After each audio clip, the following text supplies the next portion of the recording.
Second Chances. Chapter 1.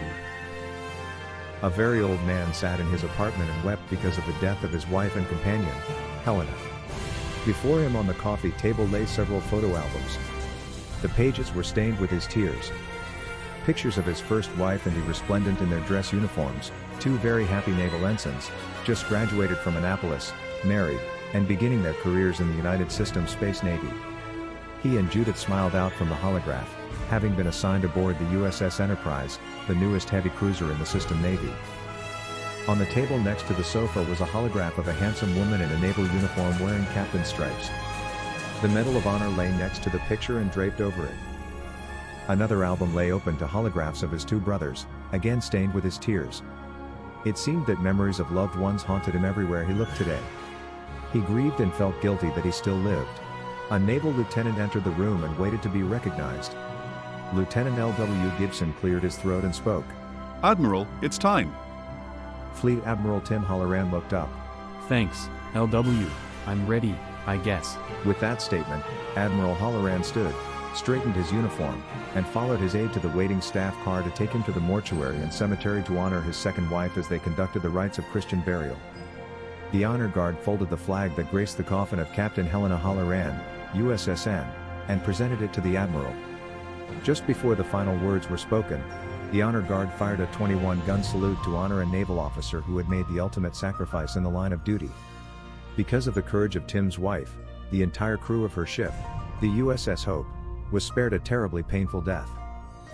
The crew of the Hope attended both the funeral and the graveside.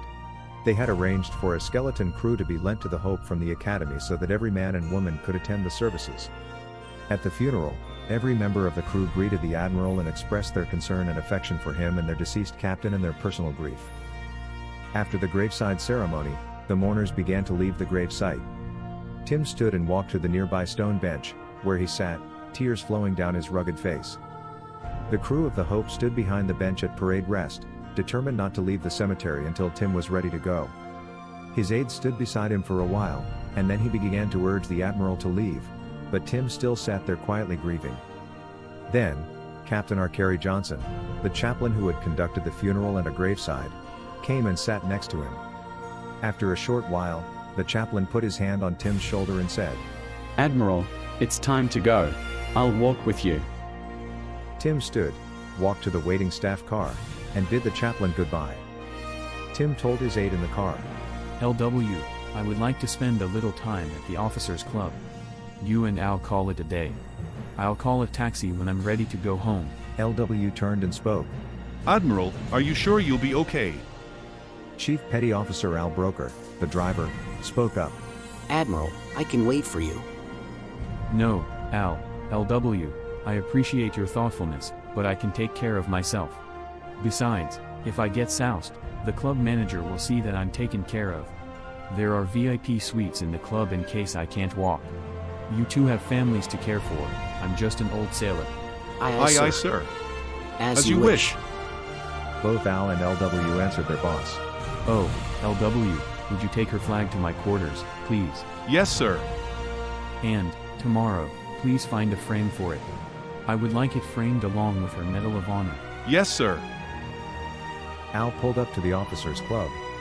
The doorman opened the Admiral's door, and he exited. Good night, Al, LW. Good night, Admiral. With that, Al drove away, and Tim entered the club. In the club, Tim found the crew of the Hope quietly waiting. They had arranged an excellent meal and a little entertainment to help ease the pain they all felt. As the night wore on, no member of the crew left until Tim finally called to Helena's first officer. George, I'm going home. My best to all of you. Good night. The entire crew, as one man replied. Calm seas and farewell, Admiral. Tim was overcome and could only choke out. Calm seas. And with tears streaming down his face, he asked the club manager to call him a taxi. In his quarters, Tim slowly showered and prepared for bed. But he could not sleep, just too many years with a woman on the other side of the bed. Then he remembered the times he was in port, and Helena was on the Hope, light years away.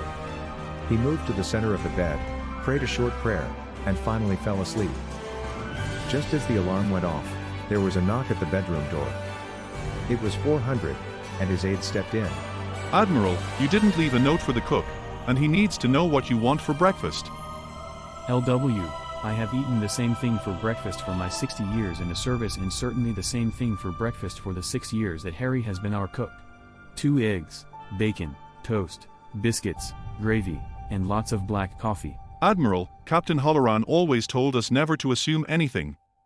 She always left a note for the cook. A tear ran down Tim's face at the mention of Helena's name. LW apologized.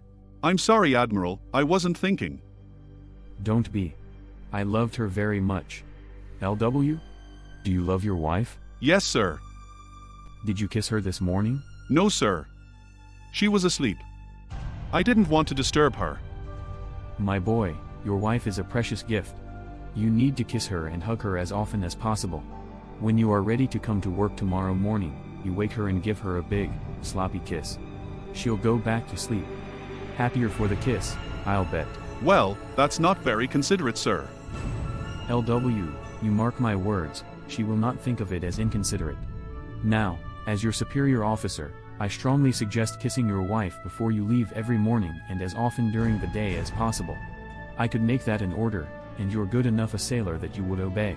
I won't order you, now, only strongly suggest. Okay? Yes, sir. Tim got up and began to shave. LW, I want my whites this morning. Okay, Admiral, whites it is. Tim finished his shower, shaved, and dressed. LW, after this morning's briefing, I want you, Al, and Harry to take the rest of the day off and spend it with your wives. LW stopped and stared at his admiral. But, sir.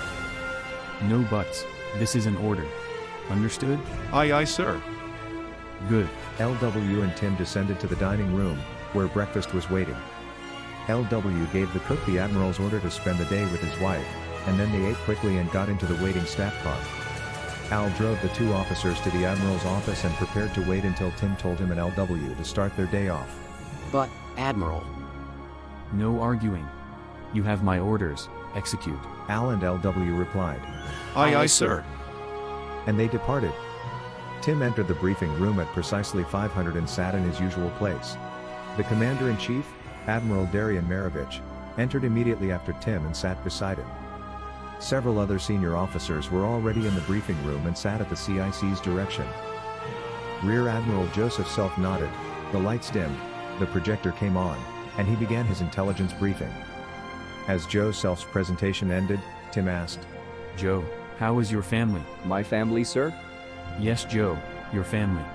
Your wife Abby, your son John, you know, your family. Well, sir, they're fine. Joe, I don't want to take a lot of time now. Could you give me about half an hour after the briefing? Joe was surprised. He had never had such a high-ranking officer be so engaging and considerate. Of course, sir. I'll be in your office waiting. No. This briefing usually takes several hours. I'll call you when it's over. Okay? Yes, sir. The briefing dragged on and on until the last person to brief the group entered the room. Tim and the other officers sat up straight and watched with great interest as a robot began his introduction. I am Franklin. I was constructed by the Naval Laboratories in Norfolk, Virginia, to assist individuals found in cryogenic sleep in the Project Deep Silence Laboratories at the Groom Lake facility in Nevada. The robot waited for any reaction and then continued. We have found an Army Sergeant Major who had been in suspended animation for 490 years, 3 months, and 2 days, give or take an hour or 2. This man is Sergeant Major David Stevens, and he has requested an appointment to the Naval Academy. The President has granted his petition, and he will join the next class this coming fall. Our Franklin went on to explain the circumstances surrounding this David Stevens and his status as a student at the Academy. Tim became aware of some grumbling around the briefing room. The CIC turned to him. Tim, I don't like the grumbling I hear. How do you feel about the Stevens being allowed into the academy? If what Franklin said is true, and I believe what he says, then this Sergeant Major deserves a chance. I'm going to monitor him in the academy. I'll keep you posted. After the briefing, Tim called Joe Self. In his office, Joe told Tim about John having been engaged in combat and how he conducted himself and commanded his ship. But, now, there seemed to be some trouble. He had incurred the wrath of Admiral Chavez, and it was possible that he would be court-martialed. John's longtime friend Beverly Slater was in much the same place, having incurred the ire of one Admiral Long. Joe, did you kiss your wife this morning before you came to work? Yes, sir. I kiss my wife every morning, and I kiss her every evening. And some other times. Why? I just buried my wife, Helena. It reminded me of just how important our relationships in this life are. I just wanted to know that you realize their importance too. Yes, sir. I know how important they are. Will there be anything else, sir? No thanks, Joe. Why don't you take the day off and spend it with your wife? That's a good idea, but my inbox is overflowing, and my staff is waiting. But I'll spend a day next week with her. Have a good day, Admiral. As my very good friend would say, live, love, and laugh, Admiral. Calm seas and fair winds, Admiral. Tim sat there for a moment and then called his secretary. Marg, would you please call me a taxi and arrange for me to visit the academy next month? Are you leaving, Admiral? Yes, I am. All right, I'll call a taxi and make your arrangements. Have a nice evening. With that, Tim rode to his quarters and rested.